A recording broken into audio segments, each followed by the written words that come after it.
Have you ever felt like you're in a one-sided conversation with God? You're praying, you're asking, you're seeking, but all you hear is silence. You start to wonder, is God even listening? Is he talking to me at all? Well, what if I told you that God might be speaking to you right now, just not in the way you expect? Sometimes, we're looking for a booming voice from the heavens, a burning bush, or a dramatic sign written in the clouds. But more often than not, God communicates in whispers, in nudges, and through the subtle shifts in our lives.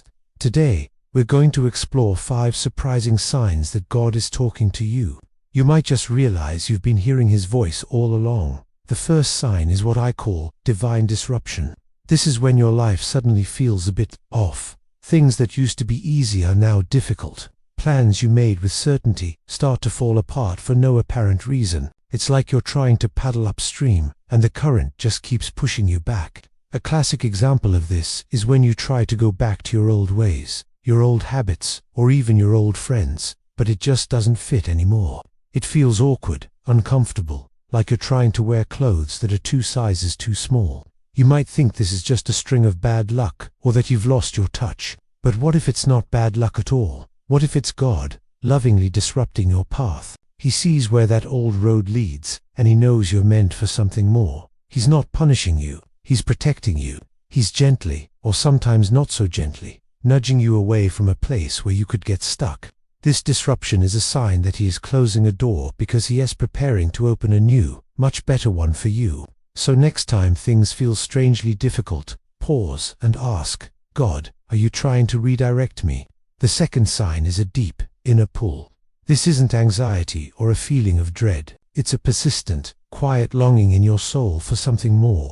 It's that feeling you get late at night when the world is quiet, a stirring that makes you think about your purpose, about spirituality, about God himself. You might find yourself suddenly interested in reading the Bible, seeking out spiritual conversations, or just wanting to spend more time in quiet reflection. This isn't a coincidence. This is God working from the inside out. He is stirring the depths of your soul, waking up a spiritual hunger that you might not have even known was there. It's like a seed that has been dormant for years, suddenly starting to sprout. This pull is a direct invitation from God. He's calling you into a deeper relationship with him. He wants you to know him more, to experience his love more fully. It's a sacred invitation to draw near. This feeling is one of the most intimate ways God speaks, because it's a conversation that starts within your own heart. Don't ignore it. Lean into that feeling, explore it, and see where he leads you. Now, let's talk about the third sign, which might sound paradoxical: silence. We often interpret God's silence as his absence. We pray and plead, and when we don't get an immediate answer, we think he's abandoned us, or that our prayers are hitting a ceiling. But what if God's silence isn't his absence, but his focus?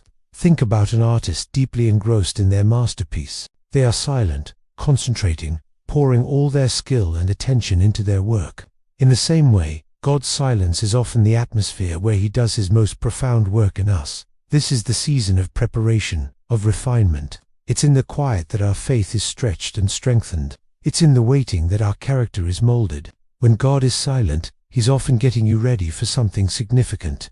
He's teaching you to trust him not for what he gives, but for who he is. He's building a foundation in you that can withstand the weight of the blessings he has in store. So, if you're in a season of silence, don't despair. Don't mistake his quiet for his distance. He is right there with you, working diligently in the background, preparing you for the great things he has planned. His silence is not a rejection. It's a period of holy construction. The fourth sign is a shift in your desires. Have you ever noticed that things you used to be incredibly passionate about suddenly feel empty? That hobby, that goal, that form of entertainment that once brought you so much joy now seems shallow and unfulfilling. You try to engage with it, but the passion is gone. This can be confusing and even a little sad. You might wonder what's wrong with you, but nothing is wrong with you. Something is happening *to you. This is a spiritual shift. God is recalibrating your heart. He is lovingly weaning you off the things of this world so that you can develop an appetite for the things of his kingdom. He's showing you that true, lasting fulfillment doesn't come from temporary pleasures, but from a life aligned with his purpose. When your old passions fade, it's often because God is making room for something greater. He's clearing out the clutter in your heart to fill it with His presence and His purpose. He's calling you to a higher calling, a greater adventure. He's inviting you to trade in good things for the best things. So if you find your interests changing, don't fight it. Ask God, what new passion are you placing in my heart? What is this new space for? Finally, the fifth sign is a feeling of being broken, yet still standing. This is when life feels like it's completely falling apart. Maybe you lost a job, a relationship ended, or your health took a turn. It feels like an earthquake is shaking the very foundations of your life, and everything you once relied on is crumbling. Yet, through it all, you're still here. You're still standing. You might be bruised, you might be hurting, but you haven't been destroyed. This is a powerful sign of God's hand at work. He is not the author of your pain, but He is a master at using it for your good. When everything is shaken, what remains is what is truly unshakable. God is using this process to strip away everything in your life that is not from Him. He's removing the false securities, the unhealthy dependencies, and the parts of your identity that were built on sand. It is a process of refinement, like a sculptor chipping away at a block of marble.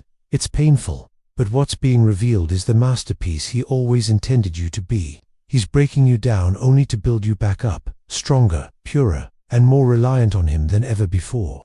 If you feel broken but you're still breathing, take heart.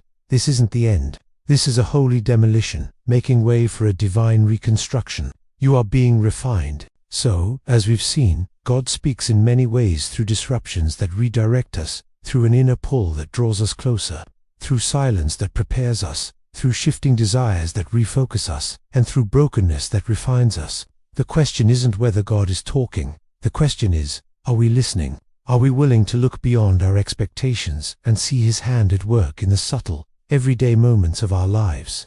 I encourage you today to open your heart and your spiritual ears. Pay attention to the disruptions. Lean into the inner pull. Find peace in the silence. Embrace your new passions and trust the process of refinement. God is speaking. He loves you, and He has a beautiful plan for your life. Thank you so much for joining me today. If this message resonated with you, please give this video a like and share it with someone who might need to hear it. And don't forget to subscribe for more content to help you on your spiritual journey. I'd love to hear from you in the comments. Which of these signs have you experienced in your own life? Until next time, stay blessed and keep listening.